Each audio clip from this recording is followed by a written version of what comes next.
안녕하십니까. 2012년 이제 2월 31일입니다. 이제 올해도 딱 반이 지나갔네, 이제. 6개월 남았는데, 이제 시험은 며칠 남았는지 항상 제가 말씀드리죠. 42일 남았습니다. 딱. 6, 7에 42. 6주가 남았습니다. 그래서, 지금부터도 열심히 하시면은, 만약 자기가 외웠던 문제가 잘 나온다 그러면은 합격하실 수도 있고, 기존에 이제 지금 기본반을 들으시기 때문에 그런 부분은 안 되겠지만은 자기가 기본반이 아니라 연구반까지 한번 들으셨던 분이라 그러면 진짜 이 40일을 어떻게 쓰느냐가 나중에 이제 합격에 큰 갈림길이 되리라 생각이 됩니다. 그래서 지금부터는 매일 이제 들고 다니면서 반복해서 외우는 방법밖에 없습니다. 일단 새로운 걸 배우려고 하시지 말고 지금 제가 가지고 있는 그 부분을 가져가서 시험장에 가서 나와서 제대로 쓸 수 있게끔만 하시라는 얘기죠. 그게 이제 자꾸 반복이 되다 보면 이번엔 50문제, 다음엔 뭐 60문제, 다음엔 100문제 이렇게 하다 보면 그 안에 시험 볼 때 여러분들이 보통 보시는 게 되는 게 어떻게 되냐. 1교시 13문제 나오죠. 그 다음에 6문제가 나옵니다. 18에다가 13 다음에 31문제입니다. 31문제이기 때문에 여러분들이 100문제 중에서 물론 여기서 쓰셔야 되는 거는 4문제, 4문제, 4문제 4에다가 여기 10문제니까 총 22문제만 쓰시면 되는 겁니다.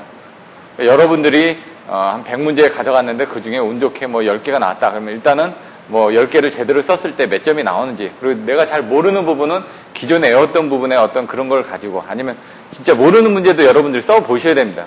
그렇게 했을 때 어떻게 자기가 유출을 해나가는 방법에 대해서 정확하게 이해를 하셔야 됩니다. 그래서 제가 항상 시작하기 전에 이제 목차를 가지고 자꾸 설명을 드리는 부분이, 여러분들이 이런 식으로 이제 목차를 쓰는 연습들을 자꾸 하다 보면 키워드, 그러니까 점수가 잘 나올 수 있는 부분이 키워드입니다. 그 키워드를 쓰는 연습을 자꾸 하셔야 된다는 얘기입니다. 그리고 이제 지금 42일 중에 한 6주 정도인데, 제가 지금 전력계통공학을 지금 한 4주 정도, 오늘 포함해서 한 4주 정도 예상을 하고 있고요. 나머지 2주 동안에는 발전공학을 할 겁니다. 근데 그때는 써서 설명을 드린다거나 하는 건 좀 힘듭니다. 그래서 기존에 뭐 서브노트라든가 그런 거를 프리젠테이션 파일로 띄워놓고 그 중에 중요한 부분이 뭐다 정도, 요점 정리 정도만 해드리는 식으로 해가지고 시험 보시기 전까지 그런 부분을 정리를 할까 합니다. 그래서 이런 부분을 살펴보시면 될 것 같고요. 그럼 오늘은 이제 어디까지 배우게 될 것인지 내용을 간단하게 한번 살펴보도록 하겠습니다. 저번 시간에 이제 1장부터 해가지고 10장까지인가요? 전력계통에 대한 그 요약 부분을 다 설명을 드렸습니다. 하지만 이제 그 부분이 이제 좀 어려우신 분들은 자꾸 그 부분을 반복해서 들으시다 보면은 그게 머릿속에 있어야 됩니다.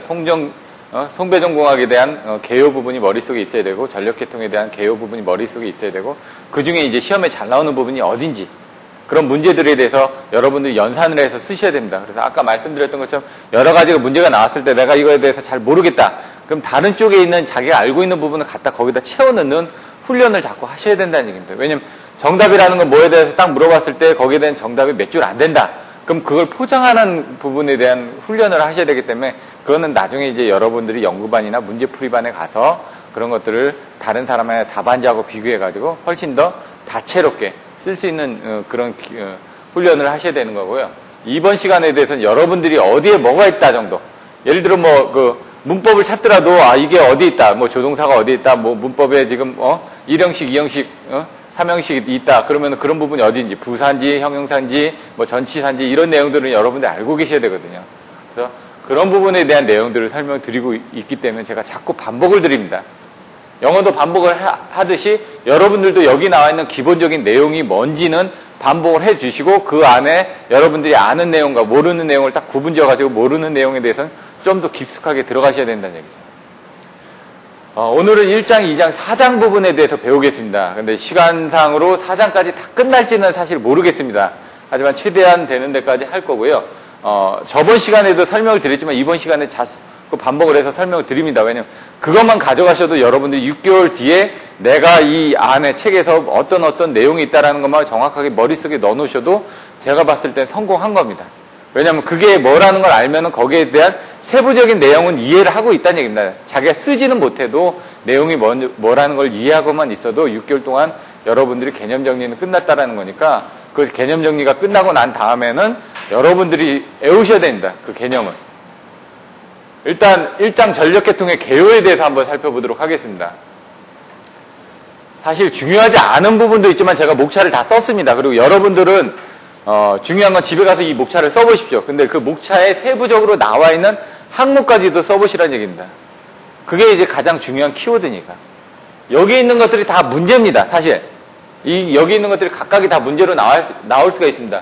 첫 번째, 전력계통의 구성.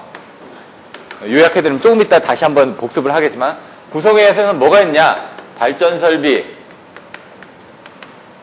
수송 설비, 운용 설비, 이게 있다. 발수용 해가지고 그림 그리고 하는 이런 부분들, 이게 10점짜리로 문제로 나올 수 있다는 얘기입니다. 거기에 약간 더 살을 붙여서. 전력계통의 특질이 뭐냐? 뭐 4가지가 있었죠? 저도 까먹었는데, 중단 없는 공급의 중요성, 그 다음에 전력계통의 대규모성 해가지고 4가지가 나와 있었습니다. 그 부분을 예를 들어 키워드로 한다 그러면은 여기 나와 있는 것처럼 시생, 개, 중, 시스템의 대규모성, 생산과 소비의 동일성, 이렇게 동시성 이렇게 되고요. 계통 특성의 다양성, 중단 없는 공급의 중요성,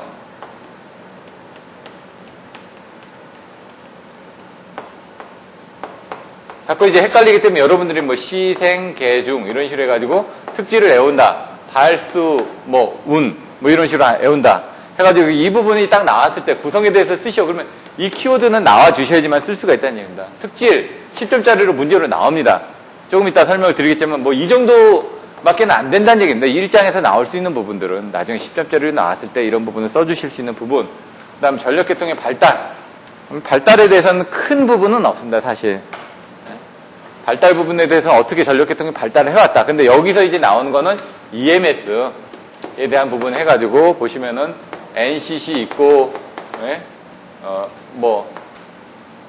WIS 있고, 기후 부분 있고, 여기 보시면 RCC가 있고, 여기도 RCC가 있고, HRCC가 있고, 요건 3, 4, 5 변전소고, 요건 1, 5, 4 변전소고, 얘는 수력이고, 이런 식으로 이제 그림 그렸던 부분이 생각이 나시죠? 요런 것들에 대한 것들이 10장하고 연계돼가지고 또 나올 수 있다는 얘기입니다. 그 외에 나올 수 있는 게 EMS에 대한, 요 NCC에서 이러한, 이 NCC가 지금 우리가 알고 있는 KPX, 전력거래소인데, 전력거래소에서 할 수 있는 이 부분에 대해서, 어떤 부분이, 여기 CCC가 있고, 그 다음에 WS, NIS, 기후정보통신, 이런 부분들이 있는데, 이런 것들을 여러분들 이해하고 써주시면 된다는 얘기입니다. 근데 나중에 이런 것들은 그냥 이 도표를 보고, 이게 뭐다라는 정도만 그냥 알고 계시면 됩니다. 이게 세부적으로 뭐다 이런 것들 정확하게 아실 필요가 없이, 이런 EMS라는 부분에 문제가 나왔을 때 이런 걸 써주고, 어떤 식으로 서론, 본론, 결론을 이끌어가면 되는지, 다른 사람의 답안지를 보고 이해하시고, 그거를 암기를 해가지고 쓸 수만 있으면 됩니다. 이걸 100% 다 이해를 하실 필요는 없습니다. 하지만 답안지가 나왔을 때 이런 그림을 그려줌으로 인해가지고 여러분들이 알고 있는 부분을 표현을 해주셔야 된다는 얘기입니다. 여기 보시면 지금 EMS의 기능이 어떻게 되냐. 그럼 책에 10장에 보시면 기계발급 안자원이 나왔었죠. 기계발급 안자원.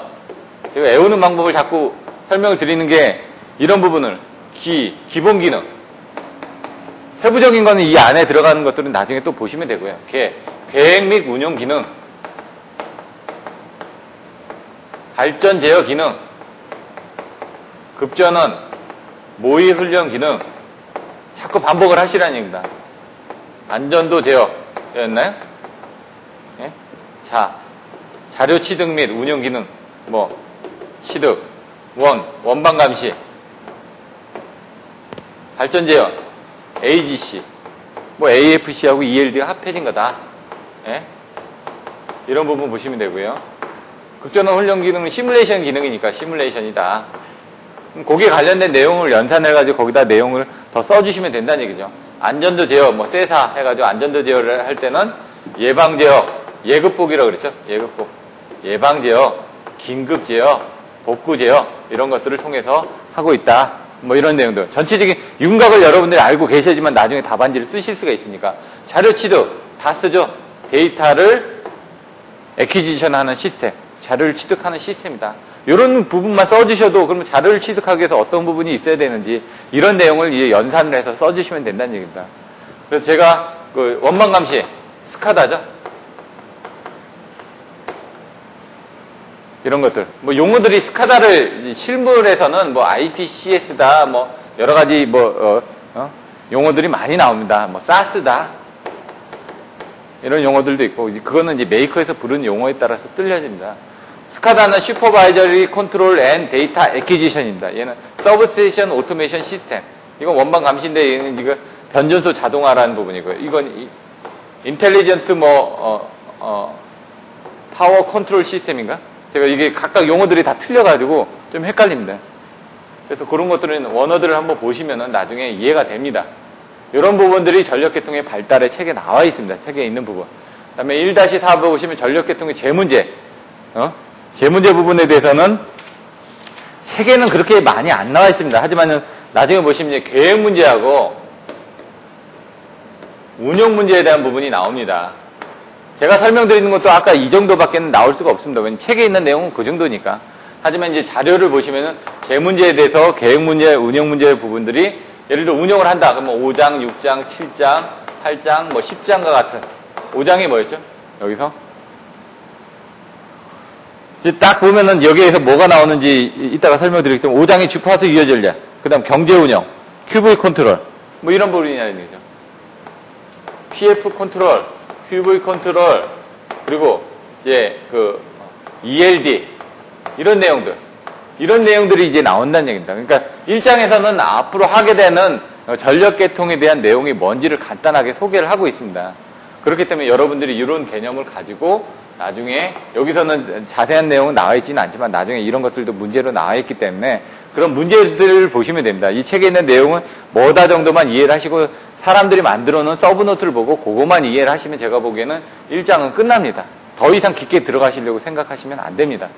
왜냐면 여러분들이 60점을 맞기 위해서 공부를 하는 거지 100점을 맞기 위해서 공부를 하는 부분은 아니니까요. 그래서 1장은 그런 정도로 하시면 되고요. 2-1 전력계통의 기초 딱 한 페이지 나와 있습니다. 무시하십시오. 그냥 기초는 뭐다 그냥 목차가 있어가지고 그냥 집어넣고요. 전력계통 구성요소의 표현 어떻게 표현을 하는지 그림을 그려보시면 됩니다. 어떻게 됐죠? 발전기가 있고 발전기 쪽에 변압기가 있고 송전선로를 통해서 변압기를 통해 가지고 배전을 하죠. 이건 송전용 변압기고 이건 배전용 변압기고 그럼 여기에 뭐가 걸려있죠? 부하가 걸려 있습니다. 이 그림을 이해하시면 됩니다. 발전기를 어떻게 표현할 건지, 변압기를 어떻게 표현할 건지, 송전선로를 어떻게 표현할 건지, 부하를 어떻게 표현할 건지 이거에 대해서 지금 얘기를 하고 있습니다. 동기발전기다. 그럼 동기발전기, 비동기발전기도 있겠죠? 여기는 뭐 어떤 종류가 있을까요? 수력, 화력, 원자력 이런 식으로 이제 그 증기 발생 원리에 따라서 이제 조금씩 틀려지겠죠? 뭐 여기 그 외에 이제 복합 발전도 있을 테고 열병합 발전도 있을 테고 뭐 신재생 에너지들도 있을 거고 그런 것들 통해서 발전을 할 겁니다. 하지만 이제 크게 나눠 보면 여기서 나오는 건 이제 돌극기냐 비돌극기냐 원통형이냐 돌극형이냐 뭐 이런 부분에 대해서 나눠지고 있고 거기에 있는 차가도나 뭐 과도냐 동기 리액턴스 발전기 특성이 어떻게 되는지 이런 것들을 시간에 따라서 분류를 하는 그런 내용들이 나와 있을 거라는 얘기죠. 변압기 쪽에서는 어떤 게 있을까요? 변압기는 그냥 2권선 변압기, 3권선 변압기 등이 있겠죠. 각 변이들이 있겠죠. 뭐 Y 델타도 있고 YY도 있고 델타 Y도 있고 델타 델타도 있겠죠. 이런 것들에 대한 부분. 근데 3권선 변압기는 1차, 2차, 3차에 대한 각각에 대한 임피던스 변환하는 정도 이런 정도가 시험 문제에 나온다는 얘기입니다. 그 다음에 송전선로로 가면은 송전선로 쪽에 뭐가 있을까요?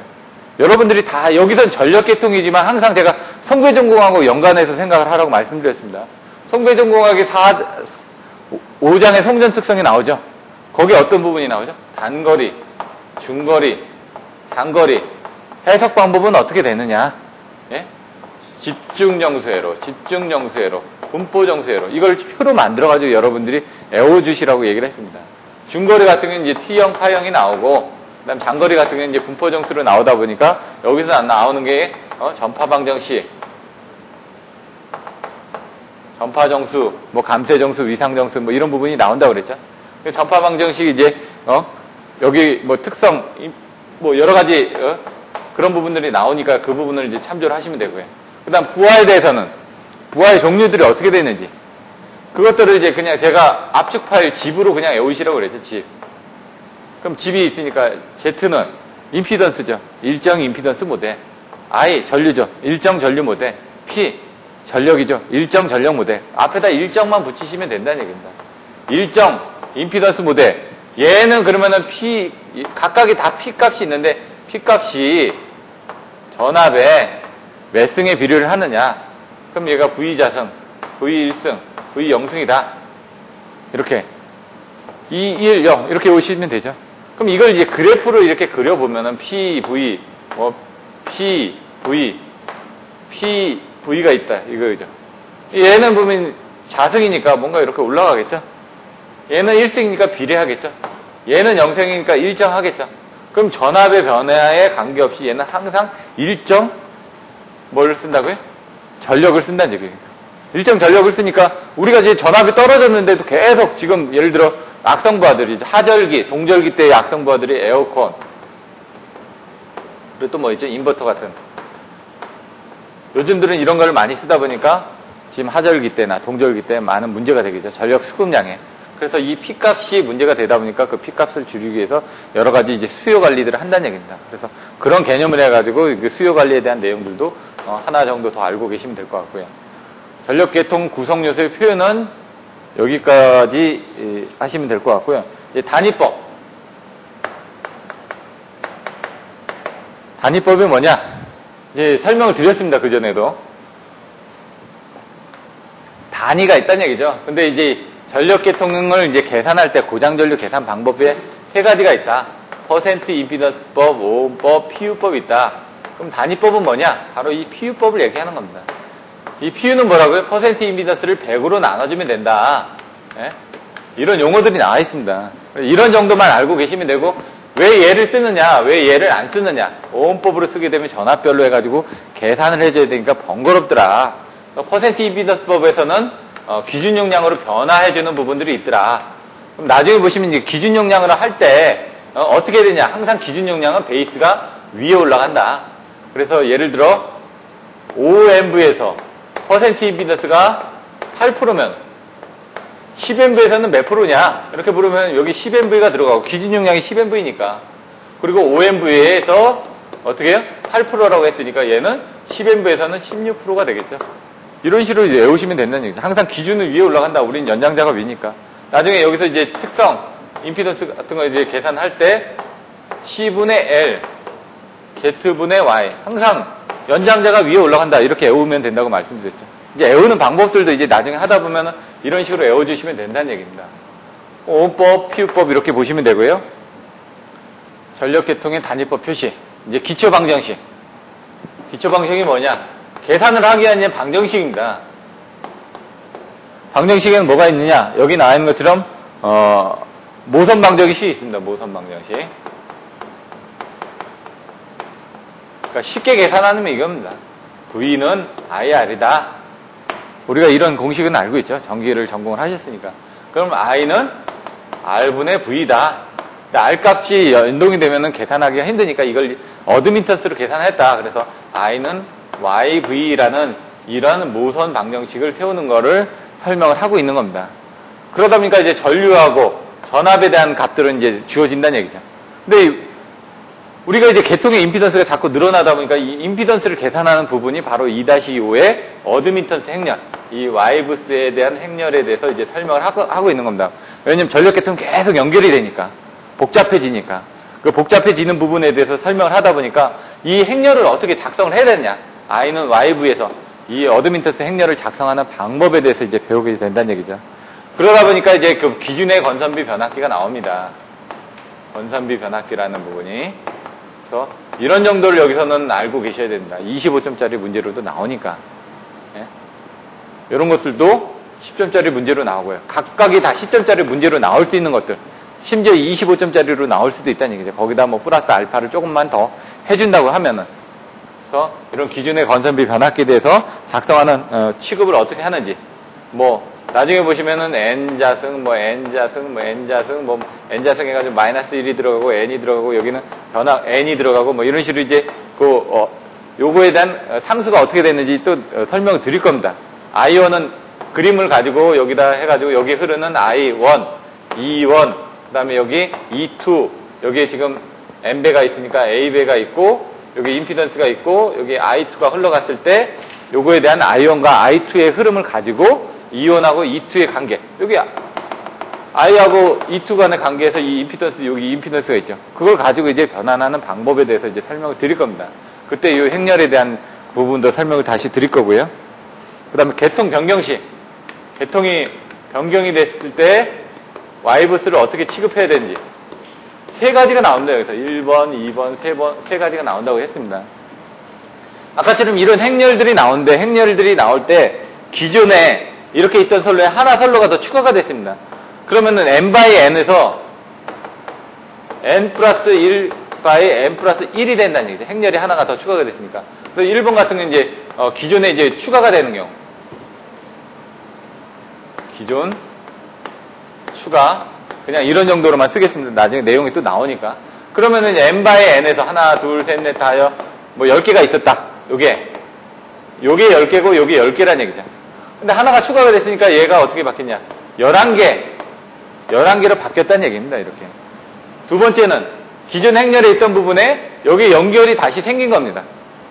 그러면 이제 n by n은 똑같은데 기존에 이제 여기 보시면 이제 자기 어드미터스하고 상호 어드미터스가 나오는데 이런 상호 어드미터스 값이 바뀐다든가 아니면 여기에 연결되는 모선에서의 각각 값이 다 자기 어드미터스니까 자기 어드미터스 값이 바뀌겠죠.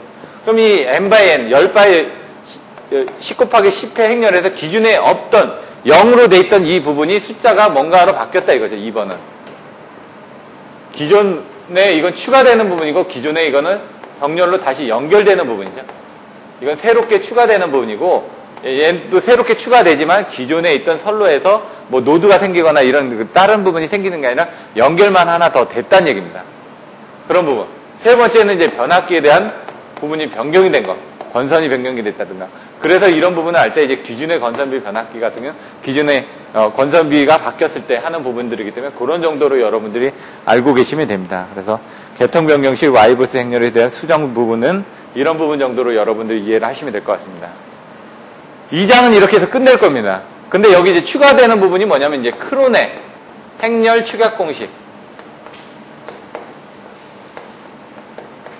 공식등이 나옵니다. 그러면 이제 역행렬을 계산할 수 있어야 되고요. 역행렬 계산하는 방법들에 대해서 간단하게 또 설명드릴 겁니다. 이제 보시면 역행렬을 어떻게 계산하냐. 여기 뭐 이렇게 A, B, C, D가 있었다. 전체 행렬은 뭐냐? 전체 행렬은 T자를 붙입니다. 행과 열이 바뀝니다. 이거 제가 좀 헷갈리는데 행과 열이 바뀌니까 이게 행이고 이게 열이죠. 행과 열이 이렇게 바뀌어지는 부분이 전체 행렬이고 역행렬은 이 부분에 대해서 마이너스 1로 붙여집니다. 이거는 전체 행렬. 그리고 얘는 역행렬. 역행렬 계산하는 부분 A, B, C, D라는 부분이 있었다. 이걸 역행렬을 계산하면 AD 마이너스 BC분의 1이 들어가고요. A하고 D는 위치를 바꿉니다. 이렇게 D하고 A로. 그리고 B하고 C는 마이너스 B, 마이너스 C 이렇게 해가지고 부호만 얘는 바꿔주고 얘는 부호만 바뀌어지고 요 앞에 전체적인 부분이 추가가 된다. 이런 역행렬에 대한 공식들은 여러분들이 알고 계셔야 됩니다. 나중에 이제 4장에 이제 전력조류 계산에 가서 보시면 크레이머 소거법이라는 게 있습니다. 그건 뭐냐? 여기 I는 YV에서 요게 행렬이 뭐 1, 2 요거 I1, I2라고 하면은 요거는 Y11, Y12 Y21, Y22의 V1하고 V2가 되겠죠. 그러면 우리가 여기서 이 값을 계산할 때 이 값을 여기다 일부를 집어넣어가지고 계산을 하겠다는 얘기입니다. 이 값을. 이제 크레이머의 소거법은 뭐냐면은 분모에서 분모 부분은 Y11, Y12, Y21, Y22가 들어간다는 얘기죠. 근데 여기 있는 I1을 계산할 때 여기에 대한 부분을 일부러 여기서 넣겠다는 얘기죠. 첫 번째에 관련된 부분이 V1하고 V2를 집어넣고 여기 부분을 여기는 Y12하고 Y22를 집어넣어서 계산을 하면은 이렇게 분모하고 분자를 넣어서 계산하면은 이쪽 앞에 게 나온다 해서 여기 부분을 이렇게 삽입을 하는 이쪽 걸 삽입을 하든 이쪽 걸 삽입을 하든 그 상황에 따라서 그렇게 하는 부분이 이제 크레이머의 소거법이 됩니다. 두 번째 걸 계산할 땐 요걸 빼고 여기를 y11, y12에다가 여기에 v1, v2를 해가지고 이 두 번째 부분이 이렇게 분자에 들어가서 계산하는 부분이 크레이머의 소거법이라는 정도만 여러분들이 알고 계시면 됩니다. 요건 4장에서 다시 또 나옵니다. 근데 이게 행렬이 여기서 나오다 보니까 와이브스 행렬 할 때 간단하게 설명을 드렸지만 이따가 책에 나와 있습니다. 책에 나와 있는 부분을 가지고 이제 뭐 어떤 식으로 가우스 자연대법이 어떤 거고 이런 것들에 대해서도 좀 설명을 드리도록 하겠습니다. 그럼 칠판을 지우고 그 다음에 이제 4장 부분에 대해서 설명을 드릴 텐데요. 사실 1장하고 2장은 이제 시험 빈도가 좀 떨어집니다. 그래서 사실 다른 책 같은 경우는 1장, 2장 부분에 대해서 간단하게만 설명을 하고 설명이 되어 있지 않은 책들도 있습니다. 하지만 여러분들이 기본적으로 알고 계셔야 되기 때문에 설명을 드린 거고요. 4장 부분은 항상 들어있습니다. 첫 번째 뭐 전력계통의 특질이 뭐다 정도만 나오고 그 다음 와이브스 행렬이 뭔지 설명을 하고 그 다음 바로 전력조류 계산으로 나가는 책들도 있습니다. 그래서 이제 전력조류 계산이 그만큼 중요하다는 얘기입니다. 여기서는 무시는 할 수 없는 부분이니까 이 전력조류 계산이 뭔지는 여러분들이 확실하게 알고 가셔야 됩니다. 전력조류 계산 첫 번째 계산의 개요 어떻게 되는지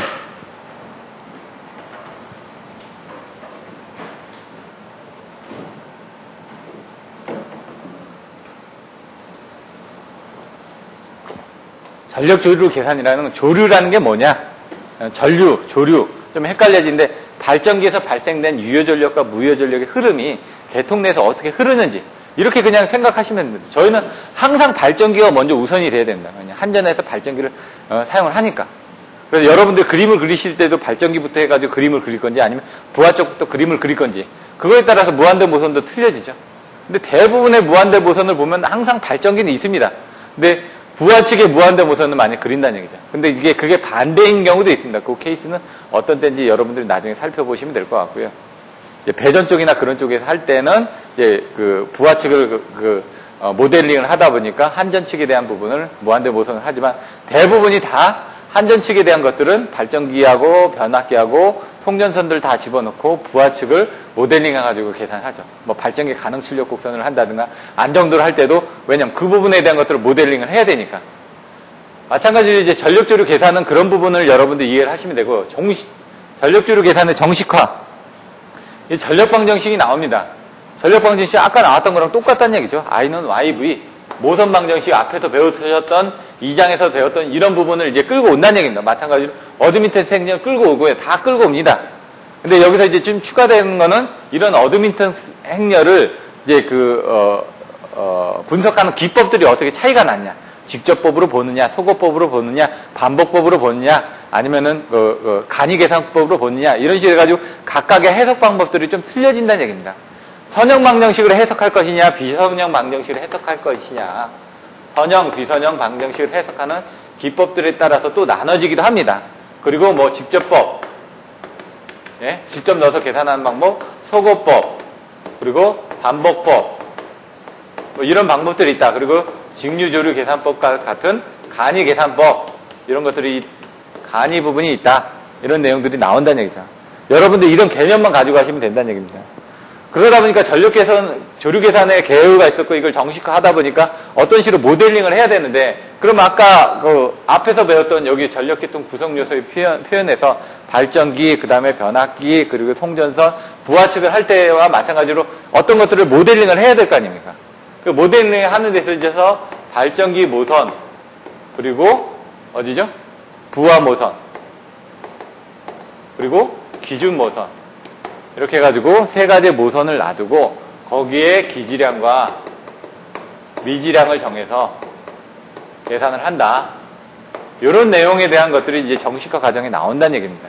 그래서 어떤 것들을 기지량으로 넣어서 모르는 미지량 값으로 계산한다. 이런 형태는 똑같습니다. 어디서? 여러분들이 송배전계통공학에서 봤던 고장전류 계산에서도 똑같은 이런 부분이 나온다는 얘기입니다. 지금 고장전류 계산할 때 어떤 부분이 있었죠?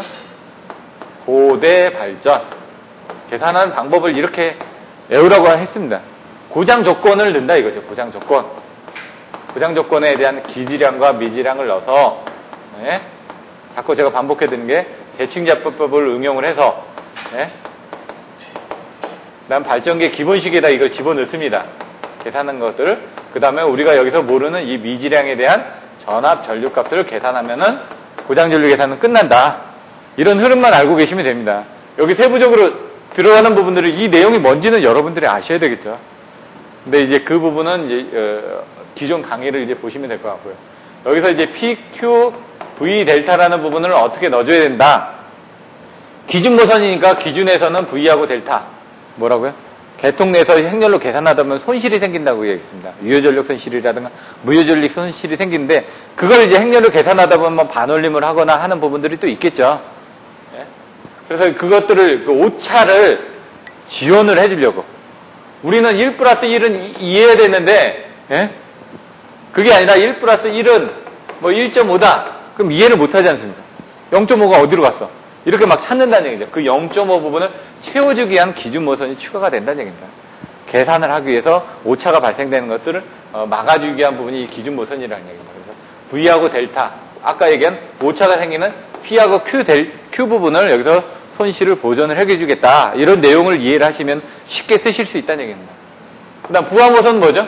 발전기 모선. 부하는 항상 P하고 Q를 쓰죠. 그러니까 P하고 Q를 쓰는데 케이블의 거리라든가 케이블의 종류라든가 해가지고 전압 강화가 일어나지 않습니까? 그 부하가 얼마나 많이 쓰냐에 따라서 위상각이 변하겠죠. 그래서 얘는 그 양에 따라서 틀려진다는 얘기입니다. 그래서 V하고 델타가 이렇게 가겠죠. 그러면 여기는 P, 그러니까 그 다음은 뭐냐? PV가 들어가면 된다는 얘기죠. PV. 발전기의 발전량 알고 그 발전기의 단자전압 알고 그러면 이제 Q, 델타 이런 식으로. 하나, 둘 올라가고 Q 델타 이런 식으로 애우셔도 된다는 얘기예요. 거꾸로 애우는 방법에 대해서 설명을 드리는 겁니다. 나중에 이거는 이제 전체적인 걸 이해를 했을 때 이렇게 애우는 게 편하다라고 설명을 드리는 거고요. 애우는 방법들은 다 틀립니다. 이 전력조류 계산은 제가 옛날에 이제 대학원에 다닐 때니까 포트란으로 해가지고 막 시뮬레이션도 하고 여기 나와 있는 여러 가지 뉴턴 라스법이나 가우스 자델법 같은 것도 다 집어넣어서 계산을 했습니다. 옛날에 다. 근데 이제 그때는 컴퓨터가 이제 90년대니까 예?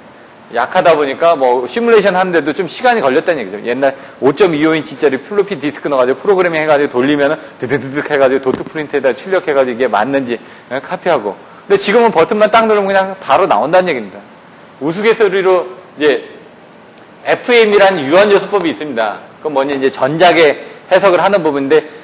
그 발전기나 전동기 같은 거 보시면 이제 자개가 형성되는 부분을 어떤 식으로 할 건지 우리가 이제 사람을 열화상 찍으면 색깔이 변하죠. 그것처럼 그 안에서 자석이 어떻게 변화되는지를 쓰는 프로그램이 있습니다. FM 프로그램이. 그게 이제 2D도 있고 3D도 있습니다. 이거 한 번 돌리면 하루 이상 갔습니다. 옛날에. 그래서 여기 이제 전기기기 하는 친구들은 이제 공부하다 보면 프로그램 돌려놓고 나가서 맨날 테니스 치러 다니더라고요. 아, 쟤네들은 언제 공부를 하냐 했더니 자기네들은 돌려놓고 와서 놀고 나서 이제 집에 와서 이제 뭐 정리를 한다든가 이런 식으로 하더라고요. 지금은 그런데 많이 발전을 했기 때문에 슈퍼컴퓨터 나와 있고 그렇기 때문에 버튼 하나만 누르면 쉽게 계산이 된다는 얘기입니다. 그만큼 이제 속도가 많이 빨라지다 보니까 펜티엄 2, 3, 4, 5 그래서 이제 펜티엄 5에서 지금 펜티엄 6라고 하나요? 그렇진 않죠. 근데 그만큼 이제 하드웨어 부분의 특성들이 많이 올라갔습니다. 마찬가지로 전력계통에 대한 부분들, 송배전 공학에 관련된 부분들, 발전 공학에 관련된 이런 부분들이 변화가 이렇게 컴퓨터처럼 많이 됐느냐? 안 그렇습니다. 100년 전에 썼던 이런 부분에 대한 변압기를 아직도 쓰고 있습니다. 새로운 에너지이 없으니까. 단지 틀려진다고 그랬는데 발전 공학 쪽에 대한 새로운 에너지들이 나타났던 거죠. 신에너지, 재생에너지 같은 경우.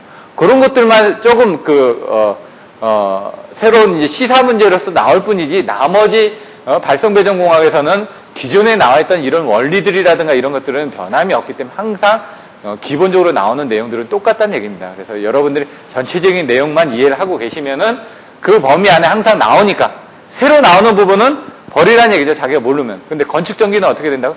항상 새로 바뀝니다. 새로운 부분이. 특히 정보통신 같은 경우 이제 제 매부가 이제 정보통신 기술사를 가지고 있는데 매번 바뀝니다. 전자계산기, 여러 가지 부분들이 많더라고요. 정보통신 쪽도 여러 가지로 나눠져 있습니다. 전기 쪽도 여러 가지로 나눠져 있듯이.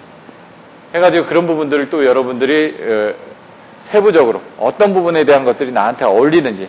물론 발성배전이 어울리시는 분들도 있을 거고, 건축전기, 전기 안전, 전기 응용, 정치 철도, 뭐 소방, 뭐 여러 가지 부분이 있을 겁니다.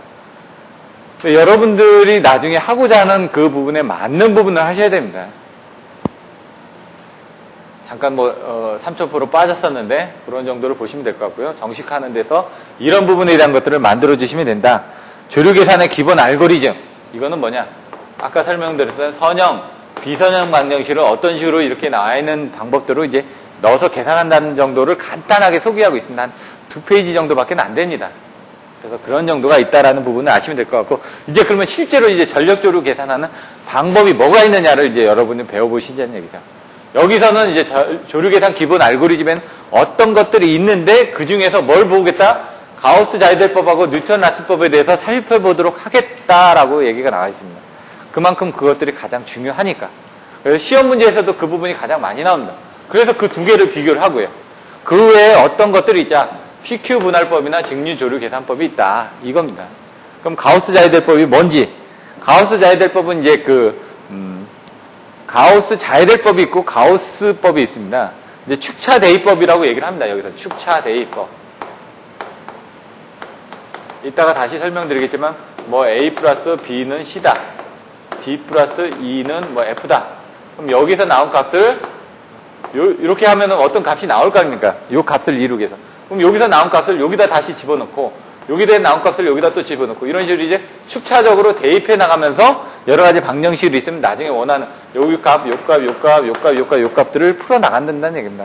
그러다 보니까 하나를 넣어서 요 하나당의 계산 방식은 쉽습니다. 딱 계산하기는. 단순하니까. 근데 전체적인 계산 방법을 봤을 때는 하나, 둘, 셋, 넷, 다, 여섯, 일곱, 여덟, 아홉 이런 식으로 다 대입을 해야 되니까 시간이 많이 걸린다는 얘기입니다. 근데 이제 뉴턴 라틴법은 뭐냐면요. 역행렬을 이용해가지고 계산하는 겁니다. 그래서 소구를 하는 겁니다. 여기서 있는 부분들을 처음에는 이렇게 계산할지 몰라도 여기서 하다 보면 하나씩 소구가 되니까 나중에 여기서 집어넣는 부분이 하나씩 소구가 된다는 얘기죠. 개념은. 그러다 보니까 전체적으로 계산해야 되는 개수. 여기서 역행렬 계산해야 되니까 얘는 직접적으로 넣어서 계산하기 때문에 시간이 빨리 걸리는 반면에 뉴턴 라틴법에서는 역행렬 계산해야 되니까 하나당 시간은 좀 더 느려지겠죠. 하지만 여기서 계산하고 나면은 뭔가 변수가 없어져 버렸습니다. 하나가. 그러면 거기서 다시 집어넣었을 땐 변수가 줄어드니까 요 계산식을 10개를 해야 됐다 그러면 그게 자꾸 줄어든다는 얘기죠. 한번 계산할 때마다 그게 하나씩 줄어드니까. 그래서 전체 소요 시간은 줄어들더라. 그래서 가우스 자이델법은 얘가 선형 방정식 얘가 비선형인가요? 제가 자꾸 헷갈립니다. 가우스 자이델법이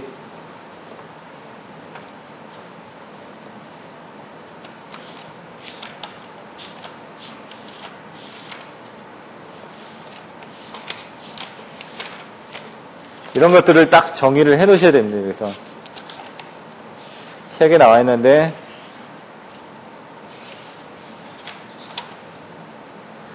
가우스 자이델법이 선형 방정식이고요. 가우스, 그러니까 나중에 가우스 자이델, 요거 이 표로 나와 있습니다. 선형 방정식, 축차 대입법, 뭐 이런 식으로. 그 다음 뉴턴 라틴법, 비선형 방정식, 이건 역행렬로 계산을 한다. 이런 식으로 이제 표로 만들어가지고 딱 정의를 해 놓으시지 않으면은 여러분들이 저처럼 또 헷갈린다는 얘기죠. 아침에 봤는데도 또 헷갈립니다, 이게 또. 이런 식으로 정리되어 있는 것들이 있습니다. 그 자료들을 보다 보면. 근데 여러분들이 이제 스스로 이제 정리를 하셔야 됩니다. 전체적으로 이걸 내가 이해할 수 있게끔 정리하는 방법들에 대해서 이제 설명을 드리는 겁니다. 그리고 가우스 자이델법은 뭐 이따가 자세히 설명드릴 거고, 뉴턴 라틴법은 설명드릴 거고, 그 다음 가우스 자이델법과 뉴턴 라틴법에 대한 비교하는 부분들이 책에 나와 있는데요. 다른 거 생각하시지 말고 이렇게 그림 두 개가 있습니다. 이렇게. 한 계산당 소요 시간, 예? 전체 계산에 관련된 소요 시간 딱 설명드렸죠. 하나가 있었고 위에 게 올라가고 하나가 있었고 밑에 게 내려가고. 그럼 항상 이 가운데 있는 이 부분은 뭐라고요? 뉴턴 라틴법. 여기 지금 반대로 돼요. 한 계산당 소요 시간은 뉴턴 라틴법이 더 많아지죠. 여기 가우스 자이델이고.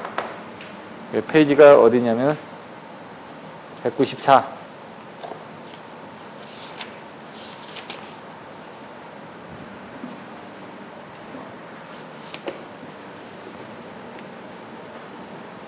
한 반복당 소요 계산법은 요게 이렇게 바뀌어야 되네, 이렇게. 죄송합니다. 딱 보면은 이렇게 한 계산당 소요시간, 반복당 소요시간, 요거는 전체 소요시간. 여기 부분 뭐라고요? 가운데 있는 부분 무조건 뉴턴. 이렇게 보시면 됩니다. 얘도 뉴턴. 나머지 여기가 가우스 자이대. 여기가 가우스 자이대. 아까 설명드렸죠. 가우스 자이대법은 하나 계산할 때는 이렇게만 계산을 하면 되니까 모선수에 대해서, 여기는 모선수고 여기는 시간인데, 모선수에 대해서 시간이 짧게 걸린다는 얘기입니다. 이렇게 하나 계산할 때. 근데 뉴턴 라스법은 뭐라고요? 역행렬이 들어가기 때문에. 역행렬이 들어가기 때문에 하나당 소요시간은 더 걸린다는 얘기입니다. 근데 전체적으로 봤을 때는 얘는 전체적으로 봤을 때는 얘가 모선수가 하나씩 줄어들기 때문에, 변수가 하나씩 줄어들기 때문에 전체 소요시간 줄어든다. 전체 소요시간은 줄어든다. 그래서 여기서 보시면은 전체 소요시간은 뉴턴 라스법이 더 유리하다는 얘기입니다. 하지만 전체 소요시간은 가우스 자이대법이 더 불리하다.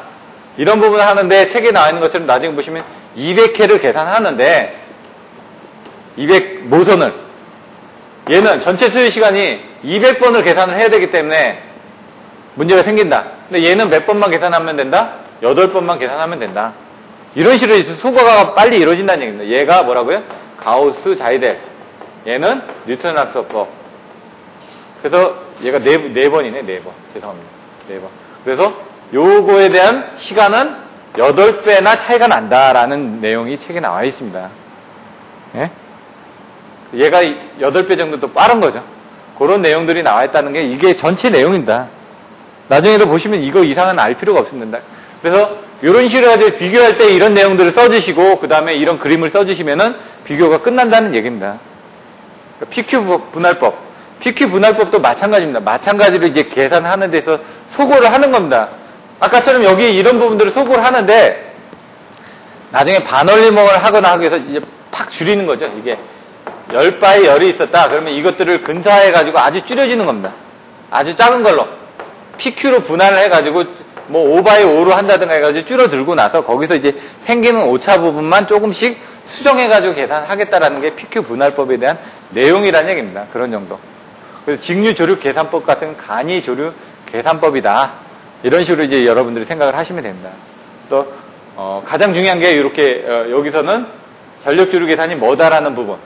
여기 기본 알고리즘에 가면 직각좌표, 극좌표 해가지고 아까 제가 설명을 좀 뺐지만 직각좌표, 극좌표에 대한 부분에 대해서 또 설명이 나오겠죠?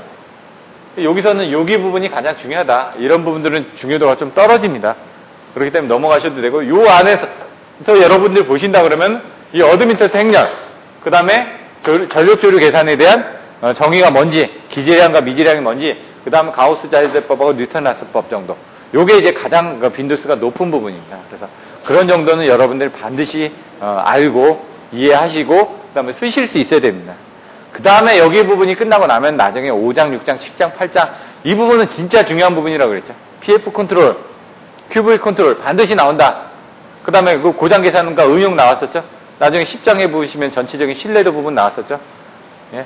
이런 부분은 차라리 5, 6, 7, 8, 9 부분이 더 중요합니다. 전력계통에서는. 왜? 중복이 되니까. 하지만 이런 부분도 무시는 할 수가 없다는 얘기입니다. 이렇게 해가지고 전체적인 요약을 마쳤고요. 이제 1장부터 해가지고 다시 한번 설명을 드리도록 하겠습니다. 그래서 1장 부분에 대한 것들이 그렇게 크게 어렵지는 않습니다. 그래서 제가 보기에는 1장 설명드리고 그 다음에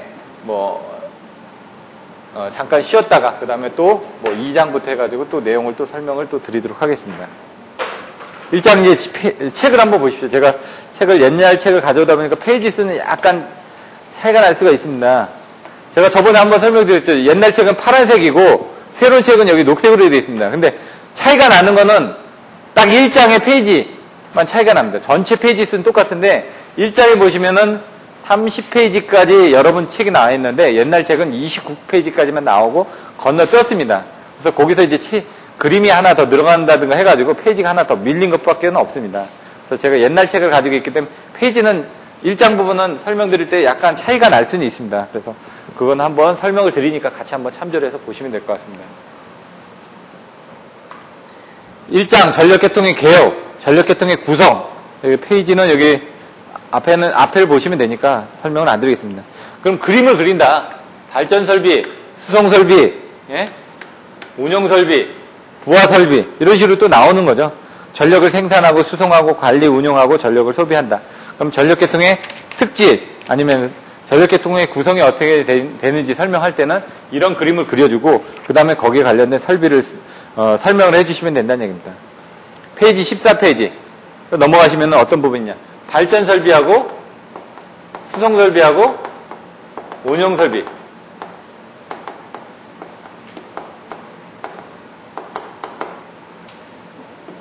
이 안에 이제 부하 설비가 들어가는 거죠. 부하가 운영 설비 안에 들어가는 거죠. 이런 식이 분류가 돼 있다. 그래서 그런 부분을 내용을 알고 계시면 될 것 같고요. 전력계통의 구성이 어떻게 되어 있는지.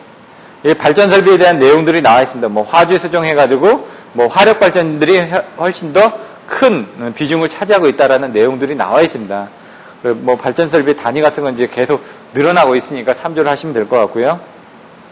뭐 발전소가 어디 있다 정도는 지금 한 20기 정도가 있기 때문에 여러분들이 참고를 하시면 될 것 같습니다. 그다음 수송 설비 그 16페이지인가요? 16페이지로 넘어가면 수송 설비가 있습니다. 그래서 송전계통과 배전계통에 대한 부분 내용들이 나와 있기 때문에 참조를 하시면 될 것 같고요. 그 다음에 이제 그 밑에 보시면 운영 설비 해가지고 부하를 이제 운영하기 위한 급전소 이런 것들이 어떻게 되어 있는지 그 급전소에서 온라인으로 해가지고 자동급전 시스템이 어떻게 이루어져 있는지 그래서 자동급전 시스템이 이제 배전 자동화 부분이 되겠죠. 배전 쪽에서는. 근데 송전소 쪽에서는 그런 부분이 아닙니다. 송전소 쪽에서는 아까처럼 EMS를 통해서 자동적으로 급전을 하게끔 유도를 한다는 얘기입니다. 그래서 여기서 이루어지는 이제 전반적인 행위들이 어떻게 이루어지는지, PF 컨트롤이 어떻게 이루어지는지, QV 컨트롤이 어떻게 이루어지는지, 이런 것들을 제어하기 위해서 각 급전소 간에 어떤 식으로 이제 시그널을 주고받는지, 이런 내용들에 대해서. 그리고 사고가 생기기 전에 어떤 식으로 이제 제어를 하는지, 제어 방식들, PF 컨트롤에서 제어 방식들은 어떻게 되는지, 예를 들어 AFC, ELD, 이쪽에 대한 제어 방식들이 다 틀렸죠. AFC 쪽에서는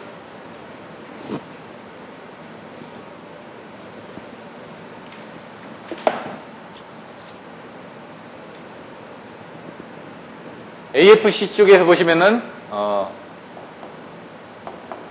TFC, FFC, 그 다음 TBC 뭐 이런 식으로 나왔었죠. 이런 제어 방식들이 나왔었다. 요게 사실 AFC에 가서 보시면 이렇게 나왔었죠. 그때 해가지고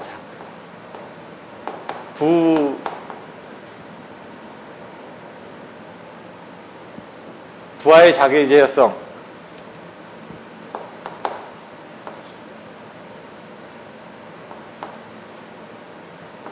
부조작용을 외워주시면 된다고 말씀드렸는데 부하의 자기제어성, 조속기 풀이, 자동주파수, AFC, 그 다음에 경제부하별건 해가지고 ELD 이런 식으로 해가지고 각각 어떻게 되는지 이런 내용들을 이해를 하셔야 된다고 했고요.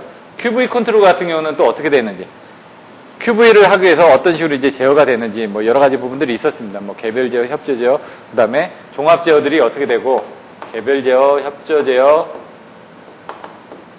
종합 제어 뭐 이런 식으로 이제 제어하는 부분에 대해서 저번 시간에 설명을 드렸으니까 이런 부분 또 한번 살펴보시면 될 것 같고요. 그걸 어떻게 혼용하는지에 따른 이런 내용들이 또 나온다는 얘기입니다. 그래서 뒷부분에 이제 전력계통의 재문제에서는 이런 부분들이 뭐가 이루어질 것이라는 거를 간단하게 소개만 하고 있습니다. 그래서 여기 지금 보시면은 전력계통의 구성 요소에서 뭐 발전소, 개폐소, 변전소 이런 부분들이 유기적으로 연결이 돼 있고 그것들을 이제 급전소에서 통신을 통해 가지고 상호 온라인으로 해가지고 데이터를 주고받으면서 전력계통 운영 담당자가 안정성과 신뢰성을 높이기 위해서 노력을 하고 있다. 이런 내용 정도가 나와 있습니다. 그 다음에 18페이지 전력계통의 특질 여기 부분은 뭐 중요치가 않으니까 다시 지우고요. 전력계통의 특질 같은 건 10점짜리로 문제로 나올 수 있다고 말씀드렸습니다.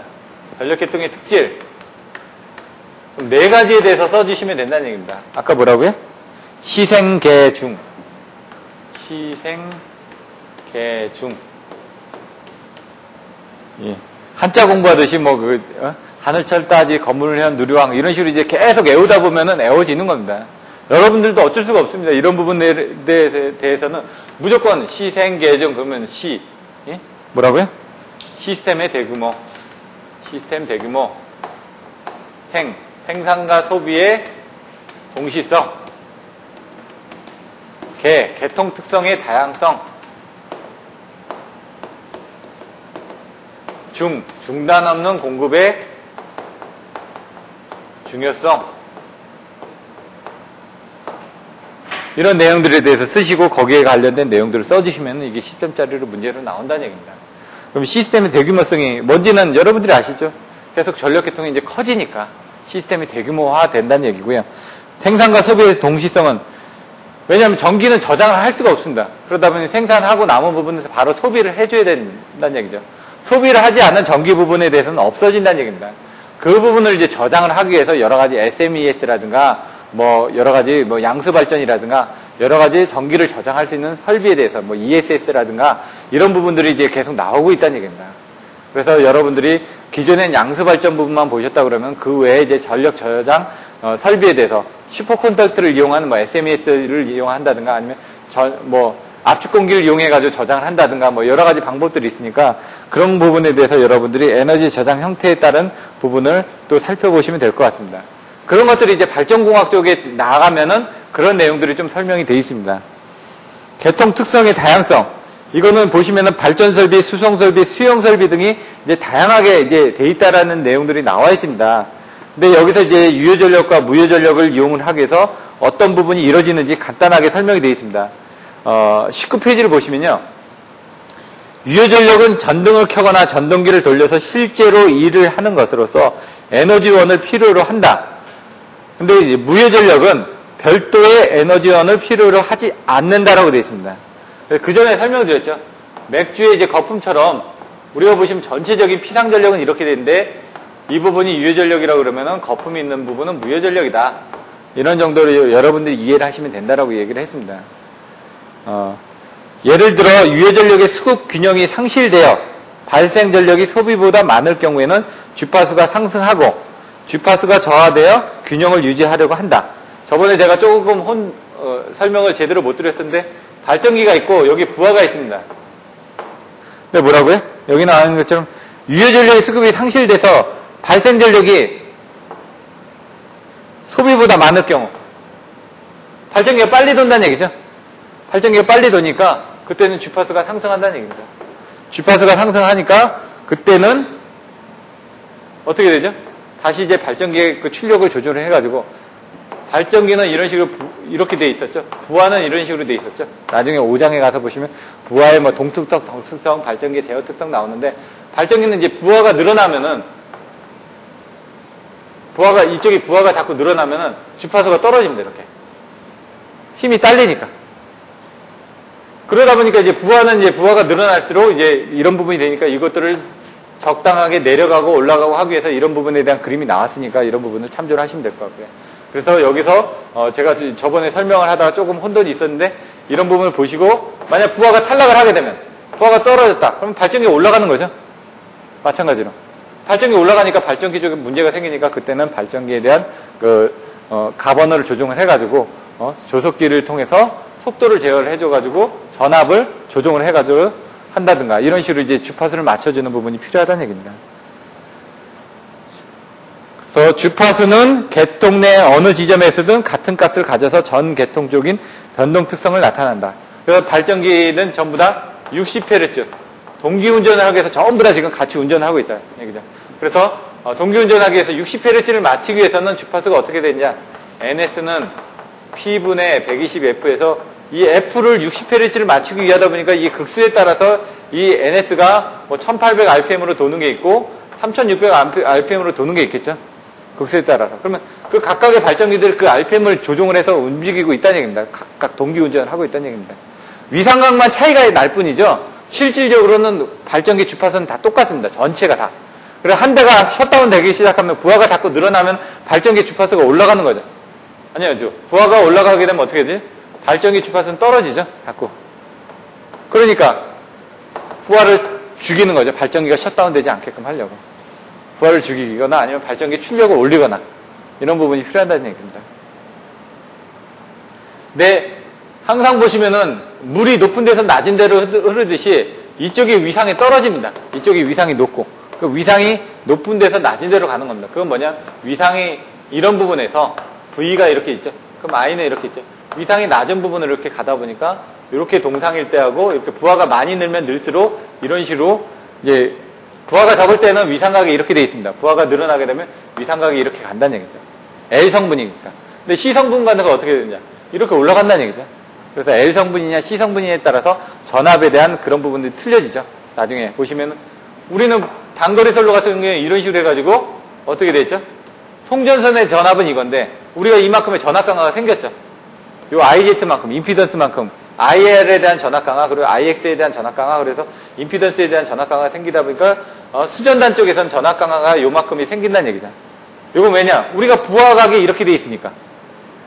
하지만 이제 부하가 진상부하일 때는 어떻게 됩니까? 이렇게 가죠. 그러다 보니까 송전단 부분보다 수전단 부분에 대한 전압이 올라가는 이게 바로 페란티 현상이라는 얘기입니다. 이런 내용들을 설명을 했었고요. 이런 내용들을 이제 전체적으로 같이 이해를 하시면 된다는 얘기입니다. 그래서 보시면 될 것 같고 주파수가 상승하고 주파수가 저하돼서 균형 유지하고 전 계통적인 변동 특성을 가지고 간다. 하지만 무효전력인 경우 무효전력계의 발생과 소비에 차이가 생겨서 수급 균형이 무너질 경우는 전압이 변화를 일으킨다는 얘기입니다. 항상 P는 뭐라고요? F다. 예? 유효전력 수급이 불균형이 일어나면 뭐라고요? 주파수가 변동을 한다. 그래서 5장에서 여러분들이 이런 PF 컨트롤에 대해서 배우시게 된다는 얘기죠. 그럼 7장에서는 뭘 배우신다고요? 여기 나와 있는 것처럼 QV 컨트롤. 무효전력이 변동이 생기게 되면 뭐라고요? 주파수가 전압이 변동이 생긴다. 전압이 상승하고 저하되는데 얘는 뭐라고요? 여기 부분은 전 계통적, P는 V는 국지적. 그래서 전압을 이용하기 위해서 뭐 말단에 콘덴서를 단다든가 아니면 여러분들이 메인 계통에다 콘덴서를 다는 부분 역률도 문제가 있지만 전압 강화도 문제가 있다는 얘기입니다. 이렇게 그런 부분 한번 보시면 될 것 같습니다.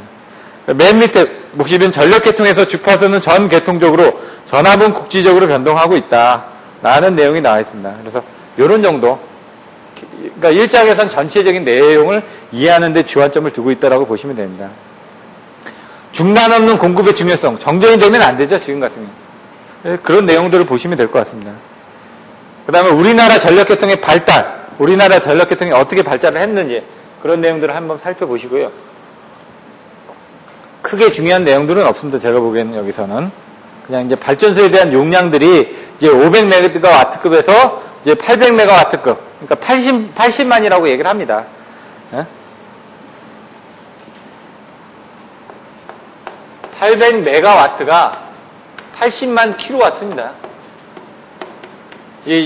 여러분들이 나중에 헷갈리실 수가 있습니다. 원자력 같은 경우는 1000메가와트입니다. 1000메가와트 한 기당. 근데 얘는 100만이죠. 우리가 지금 여기 전력 수급하면서 맨날 400만 얘기하죠. 1단계, 2단계, 3단계, 4단계 해가지고 뭐 약간 틀리지만 예를 들어 400만이 전력 예비율로 남아있다. 우리가 지금 하고 있는 게 지금 7천 몇백만인지 제가 정확하게 모르겠습니다. 예를 들어 7천만 킬로와트를 예? 공급을 해줘야 된다. 피크가 여기에서 이제 피크가 이렇게 하는 이 피크 부분이 7천만이다. 그러면 여기서 이제 우리가 이제 발전하는 부분이 이렇게 있을 거 아닙니까?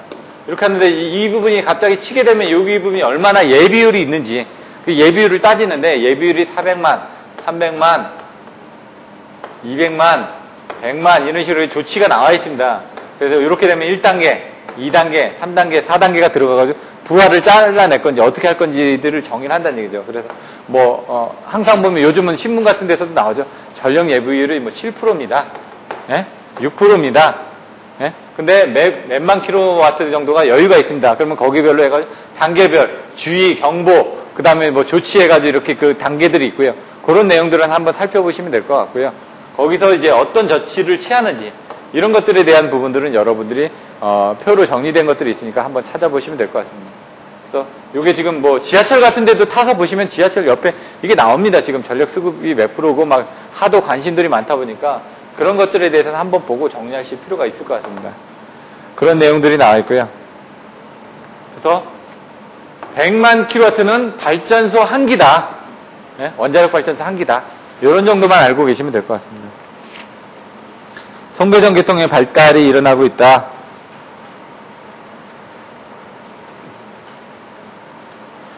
지금 이제 정전이 되면요, 그 청평양수 쪽에서 이제 발전을 해가지고, 그러니까 우리나라가 진짜 정전이 됐다. 그런 부분에 대해서 여러분들이 알고 계실 필요가 있습니다. 그러니까 지금 그럴 일은 없겠지만 만약 옛날에 한번 전체 정전이 일어났었습니다. 예. 그게 제가 몇 년도인지는 잘 모르겠지만 그때 이렇게는 설비가 그렇게 많지가 않았기 때문에. 근데 지금 이제 설비가 늘어나다 보니까 예를 들어 나중에 진짜 정전이 일어나면 어떻게 복구를 하는지 그런 개념에 대해서는 여러분들이 알고 계셔야 되는데요. 제가 알고 있기로는 정전이 되면은 발전소도 전원이 없지 않습니까? 그래서 요즘 발전소들이 이제 그 문제를 삼고 있는 부분이 뭐냐? 비상발전기를 가동해서 원자력 발전이라든가 이런 발전소를 기동할 수 있는 그런 비상운전 조치에 대해서 막 자꾸 검사를 하는 겁니다. 그래서 옛날에 송전선 같은 게 탈락이 나거나 발전기가 기동을 안 하거나 해가지고 문제가 생겼던 부분이 있었죠. 그런 것들을 이제 보완을 하고 있습니다. 그러니까 정전이 되면 발전할 수 있는 건 수력밖에 없습니다. 아니면은 그 기타 화력 발전들을 이용해야 되는데 화력 발전용 조작 전원도 디젤 발전기 돌려가지고 조작을 시켜서 증기를 발생을 해가지고 또 해야 된다는 얘기죠. 근데 수력을 통해서 그런 화력 발전소에 비상용 전원을 공급을 합니다. 그것들을 이제 청평양수, 서울 지역 같은 경우는 청평양수에서 발전을 해가지고 뭐 당연히 화력 발전소로 전원을 공급하면 거기서부터 이제 계산이 돼서 이렇게 각 지역별로 이제 뿌려진다든가 이런 그 매뉴얼이 돼 있습니다. 근데 이제 기준은 뭐냐? 정전이 됐을 때는 청평양수가 기준이 되는 겁니다. 왜냐하면 거기서부터 발전을 했으니까. 근데 평상시 때는 어디가 기준이냐? 요 밑에 3000포가 있습니다. 맨 말단에. 그래서 3000포를 기준으로 해가지고 위상각을 다 계산하는 겁니다. 여기를 기준으로. 얘가 0도다 그러면 거기서 몇 도가 틀어진다. 왜냐면 그 전압을 기준으로 해서.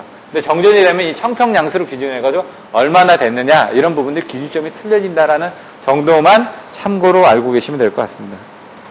그래서 청평양수 쪽에 보시면 이제 동서울변전소에서 청평양수에서 전원을 받아가지고 이제 뿌려줍니다. 거기에 가서 보시면 동서울변전소에 황색 차단기라고 나와 있습니다. 차단기에 대한 종류들도 있는데 황색 차단기는 항상 투입이 돼 있다는 얘기입니다. 네. 왜냐하면 정전이 나더라도 바로 가동할 수 있게끔 그런 내용들도 있다라는 정도를 보시면 될 것 같습니다. 그 다음에 그 에너지 관리 시스템에 대한 개요, 그 다음에 주요 기능 이런 부분들이 나와 있습니다. 그래서 아까 설명드렸던 것처럼 이런 그림들 중앙급전 시스템에서 대용량 발전소 345kV에 대한 대용량 발전소 그리고 154kV에 대한 변전소 그 다음에 RCC 지역급전소 그리고 HRCC 수력 급전소에 관련된 그런 부분들에 대한 그림을 하고 있다라는 부분을 10장하고 여러분들이 참조를 하셔가지고 이해를 하시면 된다라고 저번 시간에도 설명을 드렸고요. 여기 나와보시면 에너지 관리 시스템의 주요 기능 기계 발급 안전원인데 이게 약간 차이가 순서가 틀려져 있죠. 거기에 대한 세부적인 내용이 뭔지 이런 것들을 여러분들 한번 살펴보시면 될 것 같습니다. 전력계통의 재문제와 앞으로의 방향 뭐 한번 읽어보시면 되는데 계획 문제에 가서 보시면은 항상 이제 전력 조류 같은 것도 이따 보시면 전력 조류는 뭐라고요? 사운학 뭐 화군사로 외우시는 분들도 있고요. 저는 그냥 사운학으로 외웠습니다. 사고 예방 제어 운용 방법 결정, 확충 계획의 입안.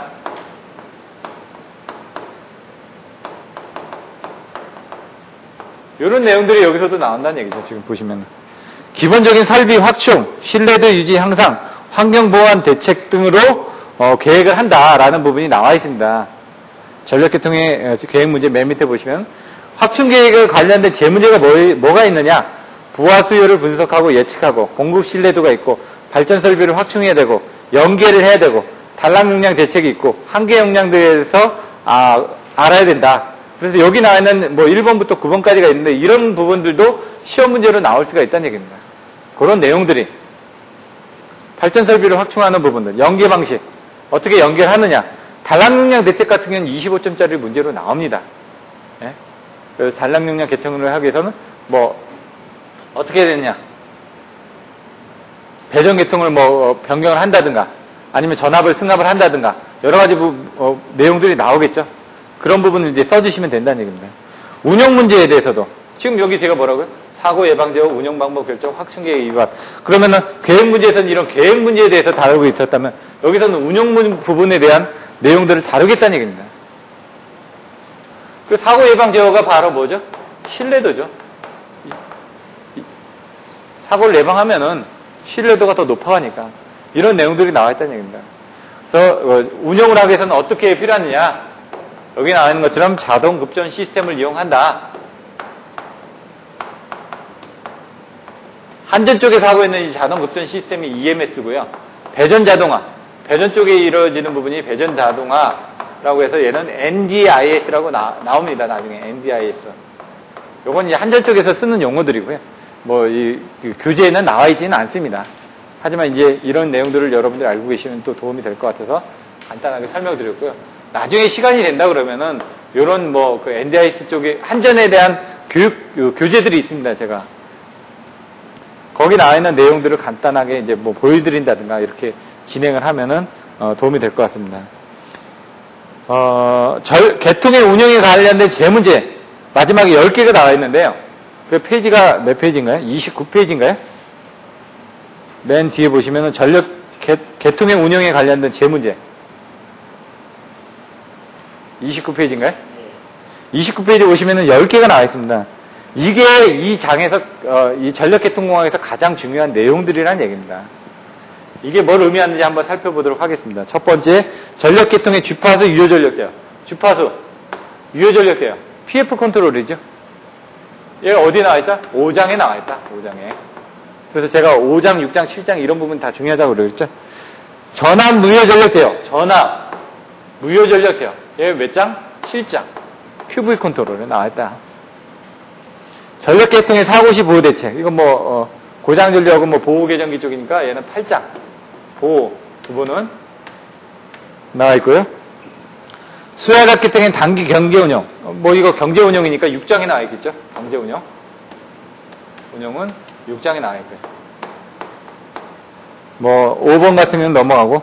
수화력계통의 장기 경제운영. 이것도 6장. 경제운영에 나와 있을 거고요. 전력계통의 연계운영 같은 거는 안 나와 있고, 신뢰도제요. 10장. 공급 내비력. 10장.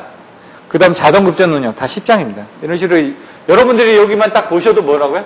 5장, 6장, 7장, 8장, 10장. 이 부분이 중요하다는 거 아실 수 있겠죠?